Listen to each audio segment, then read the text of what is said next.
никогаш досега во Република Македонија во исто време се градат 3 автопатишта.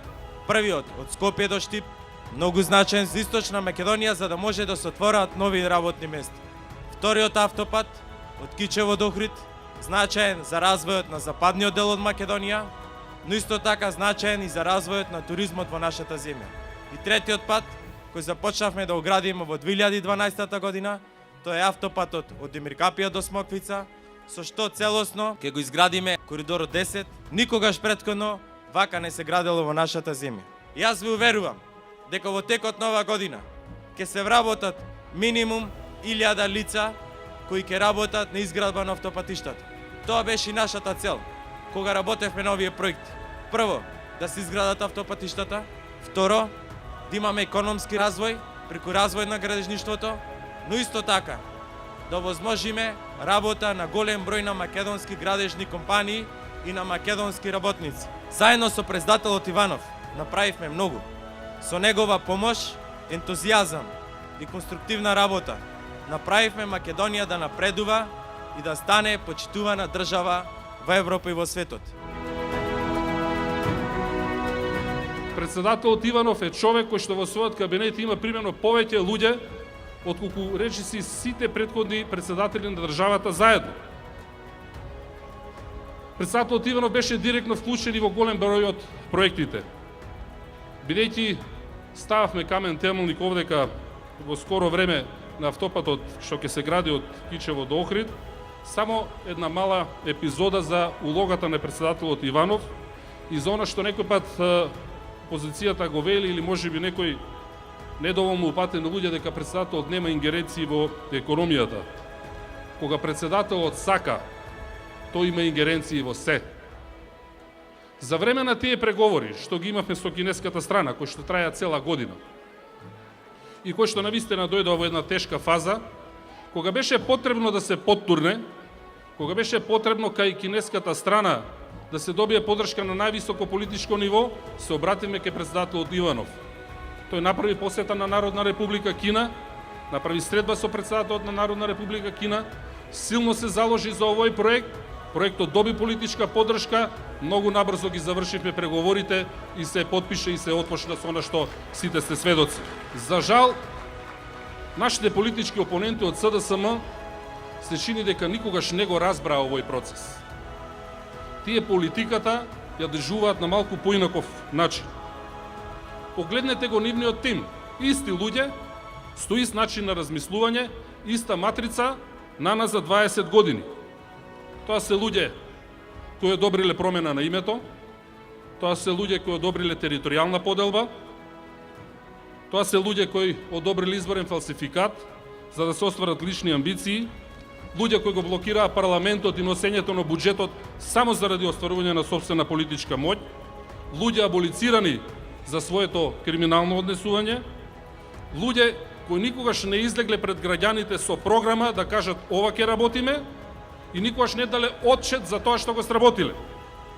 Таков е тимот кој му се спротивставува на тимот на ВМРО ДПМН, на Груевски и Неванов. Дозволете сега, бидејќи се сепак председателски избори кои се спојуваат со парламентарните, да кажам неколку збори за однесувањето една друга политичка партија. За однесувањето на ДУИ и на дел од незиното партиско раководство. Иако се изборите редовни, ситуацијата во која што се наоѓаме не е баш вообичаена, да не речам не е нормална. Имено на самите избори претходеше една активност со која дел од раководството на ДУИ во желба за политичка моќ нивна, не на гласачите кои што ги представуваат, предлага кандидатот за председател да се избере консензуално помеѓу раководствата на политичките партии. На прв поглед, за некој што не е доволно упатен, кога ќе употребите збор консензус или консензуално, тоа значи нешто позитивно, нешто луѓето да се сложат околу дадена работа. Но во реалноста тоа значи блокада. Тоа значи дека раководството, односно дел од раководството на таа политичка партија утре треба да дава зелено светло на тоа кој ќе биде кандидат за председател на Република Македонија.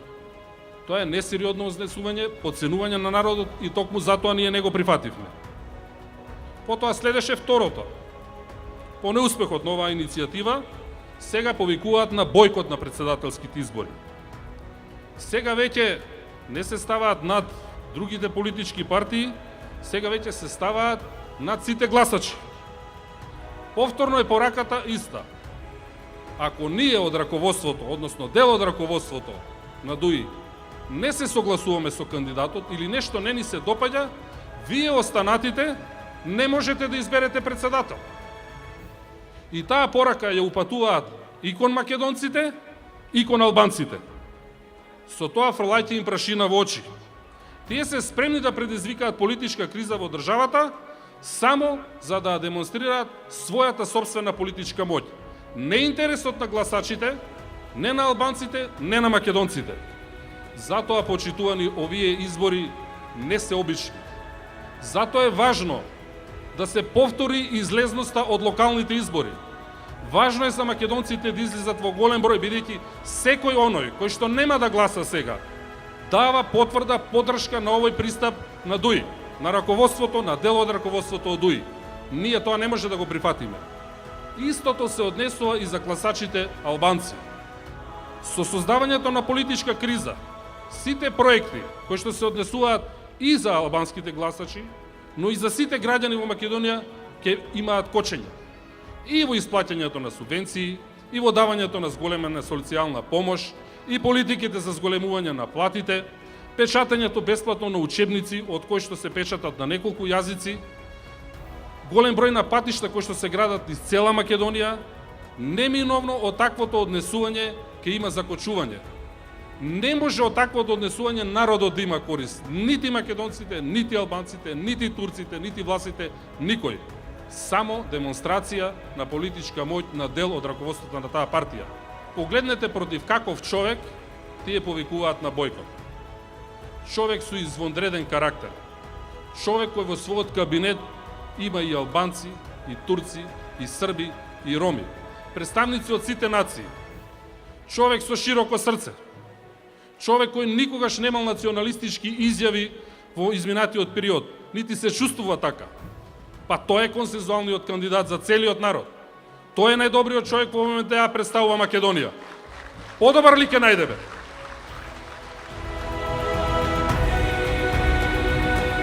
Бев избран за министер за надворешни работи на 28 август 2006 година. Тогаш на фотелјата председател на државата седеше еден човек кој што победи на фалсификувани избори. Неговото име е Бранко Црвенковски. Изборниот фалсификат му го овозможи една партија која што доби за подарок 3-4 општини во Македонија. Изборниот фалсификат на тој човек му го потпиша и му го завери сегашниот негов кандидат Стево Пендаровски. Затоа мислам дека оваа биографија на Стево Пендаровски е неговиот најголем противник во неговата битка за да ја добие довербата која што СДСМ одамна ја изгуби кај граѓаните. И ќе направам една споредба. Бидејќи додека бев министер за надворешни работи, имав можност да соработувам и со Црвенковски на позицијата председател на државата и со председателот Ѓорѓи Иванов, кој што беше избран 2009 година. Ќе ви кажам само еден случај. Тоа беше поднесувањето на тужбата против Грција пред Меѓународниот суд на правдата во Хаг. Се консултирав со премиерот, ја договоривме стратегијата, изградивме начин, став, позиција и одлучивме дека треба да поднесеме тужба против Грција во Хаг. Како министер за надворешни работи бев должен да направам консултации со сите други институции, со политичките партии и со Бранко Црвенковски, кој што тогаш ја узурпираше позицијата председател на државата. Разговорот со него траеше само 20 минути. Во тие 20 минути запамтив две работи кои што го интересираа. Првата беше што ако изгубиме, ја тужиме Грција и изгубиме пред Меѓународниот суд. Јас кажав дека имаме аргументи, дека имаме добар тим, дека имаме правна основа, дека имаме волја и дека можеме да ја победиме Грција пред судот. Втората работа која што ја спомна Црвенковски, рече и што ако победиме? Кој е фајде ако Македонија ја победи Грција пред Меѓународниот суд на правдата? Толку му значеше на тој човек, на тој политичар, таа работа која што денес нас ни значи многу. Потоа, за председател на државата го избравме професорот Ѓорѓе Иванов. 2009 година тужбата и процесот се уште траја. Тогаш почнавме со рочиштата пред Меѓународниот суд на правдата во Хаг, каде што имав и обврска и чест да бидам застапник во името на Република Македонија. И председателот Иванов немаше месец да помине, немаше седмица да помине, а да не се јави. Антонио, се вратили од Брисел. Дојди да се консултираме, да видиме докаде сме со тужбата против Грција во Хаг. Антонио, се вратили од Страсбург. Дојди да разговараме што можам да помогнам во тужбата против Грција во Хаг. Антонио, водете ја добро работата, ме интересира државата, успехот на Македонија, тоа е неговиот интерес. Тоа е разликата помеѓу Иванов и било кој друг председател кој што некогаш вреди, некогаш не вреди да се спомене.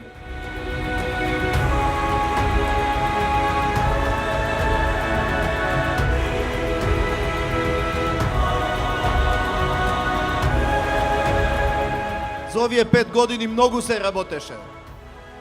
Имавме многу работа. Покажавме дека Македонија е зрела држава, дека носиме собствени одлуки што ги бараат граѓаните на Република Македонија. Не сме мали за големи успеси. Успеси кои ги постигнуваме на секое поле. И во дипломатијата, и во економијата, и во земјоделието, и во инфраструктурата, и во спортот, и во културата. Сето тоа го постигнавме затоа што работевме како тим. Успешно ги надминуваме предизвиците со кои се соочуваме и надворешните, и внатрешните. Кај да одев? А бев на многу посети, меѓународни настани. Секаде бе вашиот глас. Го кажував и го пренесував тоа што вие мене ми го кажувавте. Зато имав храброст да кажам дека нема да прифаќам извештаи за нас без нас. Знаеме што ни оставиле во завет нашите предци и знаеме што треба да сочуваме за нашите потомци. Затоа имав и храброст да кажам дека не прифаќам промена на Уставот со цел промена на уставното име. Нема да прифатам идеи или предлози што би ги загрозиле македонскиот национален идентитет, посебноста на македонската нација, македонскиот јазик и македонскиот модел на соживот. Нема да дозволиме Република Македонија и македонските граѓани да бидат обезличени. Македонските граѓани сами одлучуваат за своите клучни национални прашања. Никој освен македонските граѓани нема право да одлучува за името на нашата татковина Македонија. Никој освен македонските граѓани нема право да одлучува за иднината на Македонија. Како председател, ќе го бранам државното единство на Република Македонија. Председател сум на сите граѓани, независно од етничката, верската или која било друга припадност. Тоа го правев и ќе продолжам да го правам ако ја добијам повторно вашата доверба. Со животот и отвореноста ги негуваме сите заедно, затоа што сите сме Македонија. Македонија како дом во кој се гради благосостојба за сите. Затоа што изборот е Македонија. Затоа што Македонија ни е пред се.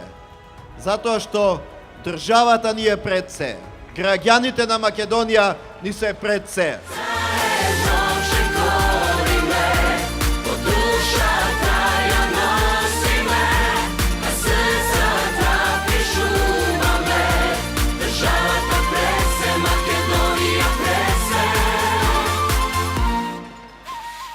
Државата пред се. Заокружи број 1 и гласај за Ѓорѓе Иванов за председател.